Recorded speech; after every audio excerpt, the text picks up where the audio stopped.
Hi ಎಲ್ಲೋ ನನ್ನ ಪ್ರೀತಿಯ ವೀಕ್ಷಕರೇ, ನಮಸ್ಕಾರ.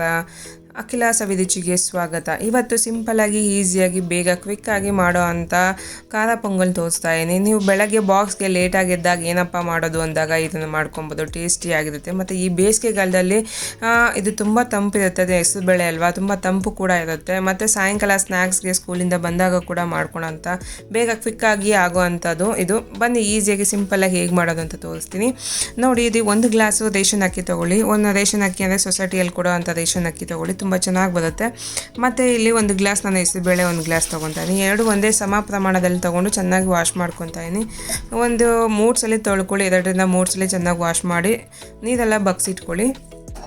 ಈಗ ಕುಕ್ಕರ್ನ ಸ್ಟವ್ ಮೇಲೆ ಕುಕ್ಕರ್ ಇಟ್ಕೊಂಡು ಆನ್ ಮಾಡಿಕೊಂಡು ಕುಕ್ಕರ್ಗೆ ಏನಿಲ್ಲ ಅಂದರೆ ಒಂದು 3ರಿಂದ 4 ಸ್ಪೂನಷ್ಟು ತುಪ್ಪ ಹಾಕ್ಕೊತಾಯಿನಿ. ತುಪ್ಪ ಹಾಕ್ಕೊಂಡ್ರೆ ಒಳ್ಳೆಯದು ಕೂಡ, ಟೇಸ್ಟ್ ಕೂಡ ಚೆನ್ನಾಗಿರುತ್ತೆ ಮತ್ತು ಸ್ಮೆಲ್ ಕೂಡ ತುಂಬ ಚೆನ್ನಾಗಿ ಬರುತ್ತೆ. ನೀವು ಇಲ್ಲಾಂದರೆ ತುಪ್ಪ ಇಲ್ಲಾಂದರೆ ಎಣ್ಣೆ ಕೂಡ ಯೂಸ್ ಮಾಡ್ಕೊಬೋದು. ಓಕೆ, ಇವಾಗ ತುಪ್ಪ ಕಾದಿದೆ. ತುಪ್ಪ ಕಾದಾದಮೇಲೆ ನೀವು ಏನು ನಾವು ಅಕ್ಕಿ ಮತ್ತು ಬೇಳೆ ತೊಳೆದಿದ್ದು ಅದನ್ನೆಲ್ಲ ಚೆನ್ನಾಗಿ ಅದಕ್ಕೆ ಹಾಕಿ ಚೆನ್ನಾಗಿ ಮಿಕ್ಸ್ ಮಾಡಬೇಕು. ಒಂದು 2ರಿಂದ 3 ನಿಮಿಷ ಅಷ್ಟು, ಒಂದು 2ರಿಂದ 3 ನಿಮಿಷ ಅಷ್ಟು ಚೆನ್ನಾಗಿ ಹುರಿಬೇಕು. ಹುರ್ಕೊಂಡಾದ್ಮೇಲೆ ಎಲ್ಲ ಕ್ಲೀನಾಗಿ ಹಾಕ್ಕೊಂಡು ಹುರ್ಕೊಂಡು ನೀವು ಇವಾಗ ನಾವು ಏನು ಮೆಜರ್ಮೆಂಟ್ ನಿಮಗೆ ಅಕ್ಕಿ ಹಾಕೋದು ತೋರಿಸಿದ್ನೋ 2 ಗ್ಲಾಸು, ನಾನು ಅಕ್ಕಿ ಮತ್ತು ಬೇಳೆ ಹಾಕಿ ಗ್ಲಾಸ್ ಇತ್ತಲ್ಲ ಅದೇ ಗ್ಲಾಸಲ್ಲಿ 5ರಿಂದ 6 ಗ್ಲಾಸಷ್ಟು ನೀರು ಹಾಕ್ಕೊಳ್ಳಿ. ನೀವು ನಾನು ಯಾವುದೇ ಮೆಷರ್ಮೆಂಟ್ ನಿಮಗೆ ತೋರಿಸ್ತಾ ಇಲ್ಲ, ಯಾಕೆಂದರೆ ನನ್ನ ಕೈ ಅಳತೆ ಗೊತ್ತಿರೋದ್ರಿಂದ ನಾನು ಅದಕ್ಕೆ ಎಷ್ಟು ಬೇಕೋ ಅಷ್ಟು ಹಾಕ್ಕೊತಾ ನೀರನ್ನ. ನೀವು ಆ ಗ್ಲಾಸಲ್ಲಿ ಏನು ಮೆಷರ್ಮೆಂಟ್ ತೊಗೊಂಡಿತ್ತು ಅಕ್ಕಿ ಮತ್ತು ಬೇಳೆನ ಅದೇ ಗ್ಲಾಸಲ್ಲಿ ನೀವು ಒಂದು 5ರಿಂದ 6 ಗ್ಲಾಸ್ ಸ್ವಲ್ಪ ಜಾಸ್ತಿ ಹಾಕ್ಕೊಳ್ಳಿ. ಇದಕ್ಕೆ ಖಾರ ಪೊಂಗಲ್ಗೆ ಸ್ವಲ್ಪ ಜಾಸ್ತಿ ನೀರು ನಿಚ್ಚರ ಇರಬೇಕು, ಅದಕ್ಕೋಸ್ಕರ. ಮತ್ತು ಆದಮೇಲೆ 1/4 ಟೀ ಸ್ಪೂನಷ್ಟು ಅರಿಶಿನ ಪುಡಿ ಹಾಕ್ಕೊತಾರೆ. ರುಚಿಗೆ ತಕ್ಕಷ್ಟು ಉಪ್ಪು ಹಾಕಿ ಚೆನ್ನಾಗಿ ಮಿಕ್ಸ್ ಕೊಡೋಣ. ಚೆನ್ನಾಗಿ ಮಿಕ್ಸ್ ಮಾಡಿ ಮತ್ತು ಇದಕ್ಕೆ ನಾನು ಎಕ್ಸ್ಟ್ರಾ ಒಂದು ಹಾಲು ಹಾಕ್ಕೊತಾರೆ. ನಿಮಗೆ ಬೇಕು ಅಂದರೆ ಹಾಲು ಹಾಕ್ಕೊಳ್ಳಿ, ಇಲ್ಲಾಂದರೆ ಸ್ಕಿಪ್ ಮಾಡಿ. ಏಕೆಂದರೆ ಹಾಲು ಹಾಕ್ಕೊಂಡ್ರೆ ಟೇಸ್ಟ್ ಚೆನ್ನಾಗಿ ಬರುತ್ತೆ ಅಂತ ಅಂದ್ಬಿಟ್ಟು ನಾನು ಹಾಲು ಹಾಕ್ಕೊತೀನಿ. ನೀವು ಬೇಕು ಅಂದರೆ ಹಾಕ್ಕೊಳ್ಳಿ, ಇಲ್ಲಾಂದರೆ ಸ್ಕಿಪ್ ಮಾಡ್ಬೋದು. ಚೆನ್ನಾಗಿ ಹಾಕಿ ಕಲಿಸ್ಬಿಟ್ಟು ಇದನ್ನು ಕ್ಲೋಸ್ ಮಾಡಿ ಕುಕ್ಕರ್ ಕೂಗ್ಸೋಣ. ಒಂದು 3 ವಿಜಿಲ್ ಕೂಗಬೇಕು. ಅಷ್ಟರಲ್ಲಿ ನಾವು ಒಗ್ಗರಣೆಗೆ ಏನೇನು ಬೇಕು ಐಟಮ್ಸ್ ಅಂದ್ಬಿಟ್ಟು ತೋರಿಸ್ತೀನಿ ಬನ್ನಿ. ಈಗ ಒಂದು 2 ಸ್ಪೂನಷ್ಟು ಜೀರಿಗೆ ತೊಗೊಂಡಿದ್ದೀನಿ, ಜೀರಿಗೆ ಜಾಸ್ತಿ ಇರಬೇಕು. ಮತ್ತು ಕರಿಮೆಣಸು ಒಂದು ಸ್ಪೂನಷ್ಟು ತೊಗೊಂಡಿದ್ದೀನಿ. 1 ಹಿಡಿ ಆಗೋಷ್ಟು ಗೋಡಂಬಿ ಮತ್ತು 5ರಿಂದ 6 ಕಡ್ಡಿಯಷ್ಟು ಕರಿಬೇವಿನ ಸೊಪ್ಪು, 1 ಇಂಚು ಶುಂಠಿ ಸಣ್ಣಕ್ಕೆ ಉದ್ದುದಕ್ಕೆ ಹಚ್ಚಿಟ್ಕೊಂಡಿದ್ದೀನಿ. ಕೊತ್ತಂಬರಿ ಸೊಪ್ಪು ಸ್ವಲ್ಪ ಅದೇ ಸಾಕಾಗುತ್ತೆ. ಬನ್ನಿ ಇವಾಗ ಅದನ್ನು ಹೇಗೆ ನಾವು ಒಗ್ಗರಣೆ ಹಾಕ್ಕೊಳೋದು ಅಂತ ತೋರಿಸ್ತೀನಿ. ಇವಾಗ ಪ್ಯಾನ್ ಇಟ್ಕೊಂಡಿದ್ದೀನಿ ಸ್ಟವ್ ಮೇಲೆ. ಅದಕ್ಕೆ ಒಂದು 5ರಿಂದ 6 ಸ್ಪೂನಷ್ಟು ತುಪ್ಪ ಹಾಕ್ಕೊಳ್ಳಿ. ತುಪ್ಪ ನೀವು ಎಷ್ಟು ಹಾಕ್ಕೊಳ್ತೀವಿ ಅಷ್ಟು ಚೆನ್ನಾಗಿರುತ್ತೆ ಕೂಡ, ಟೇಸ್ಟು ಕೂಡ ಚೆನ್ನಾಗಿರುತ್ತೆ, ಹೆಲ್ತು ಕೂಡ ಒಳ್ಳೆಯದು. ತುಂಬಾ ತುಪ್ಪ ಹಾಕ್ಕೊಂಡು ನಾನಿಲ್ಲಿ ಜೀರಿಗೆ ಮತ್ತು ಸಾಸಿವೆ 2 ಮಿಕ್ಸ್ ಮಾಡಿ ಯಾವಾಗ ಇಟ್ಕೊಳೋದು ಅದನ್ನು ಹಾಕ್ಕೊತಾಯಿದ್ದೀನಿ. ಚೆನ್ನಾಗಿ ಸ್ವಲ್ಪ ಸಿಡಿ ಆದಮೇಲೆ ನೀವು ಏನು ತೆಗೆದು ಅವಾಗೆ ತೋರಿಸಿದ್ನ ಜೀರಿಗೆ ಮೆಣಸು ಎಲ್ಲನೂ ಅವೆಲ್ಲ ಹಾಕ್ಕೊಳ್ಳಿ. ಇದಕ್ಕೆ ಹಾಕ್ಕೊಂಡು ಚೆನ್ನಾಗಿ ಮಿಕ್ಸ್ ಮಾಡಬೇಕು. ನೋಡಿ ಇಲ್ಲಿ ನಾನು ಹಸಿಮೆಣ್ಸಿನ್ಕಾಯಿ ಅವಾಗೆ ಸ್ಕಿಪ್ ಆಗಿತ್ತು ಹೇಳೋದನ್ನು.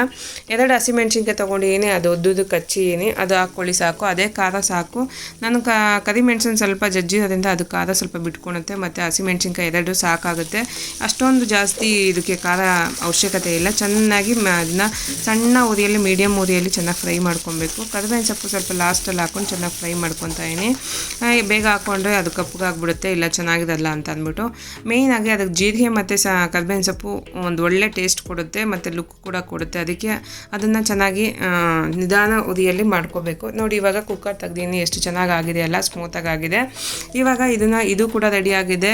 ಮತ್ತು ಕುಕ್ಕರು ತಣ್ಣಗಾಗಿ ಓಪನ್ ಮಾಡಿದ್ದೀನಿ. ಇದನ್ನ ನಾನೇನು ಒಗ್ಗರಣೆ ಹಾಕಿದ್ವು ಅದೆಲ್ಲ ಇದಕ್ಕೆ ಹಾಕ್ಕೊಂಡು ರೈಸ್ಗೆ ಹಾಕ್ಕೊಂಡು ಚೆನ್ನಾಗಿ ಮಿಕ್ಸ್ ಮಾಡ್ಕೋಬೇಕು. ಚೆನ್ನಾಗಿ ಮಿಕ್ಸ್ ಕೊಡಬೇಕು. ನೀವು ಇನ್ನು ಸ್ವಲ್ಪ ನೀರು ಬೇಕು, ಸ್ವಲ್ಪ ಮಂದ ಆಯಿತು, ಸ್ವಲ್ಪ ನೀರು ಬೇಕು ಆಯಿತು ಅಂದರೆ ಒಂದೇ ಒಂದು ಗ್ಲಾಸ್ ಅಷ್ಟು ನಾನು ನೀರು ಹಾಕ್ಕೊಂಡಿನಿ. ಯಾಕೆಂದರೆ ಸ್ವಲ್ಪ ತಣ್ಣಗಾಗಿದ ತಕ್ಷಣ ಇನ್ನೂ ಮಂದ ಆಗಿಬಿಡುತ್ತೆ ಅಂದ್ಬಿಟ್ಟು, ಗಟ್ಟಿ ಅಂದ್ಬಿಟ್ಟು ಒಂದೇ ಒಂದು ಚಿಕ್ಕ ಗ್ಲಾಸ್ ಅಷ್ಟು ನಾನು ನೀರು ಹಾಕ್ಕೊಂಡು ಚೆನ್ನಾಗಿ ಮಿಕ್ಸ್ ಕೊಡ್ತಾಯಿನಿ.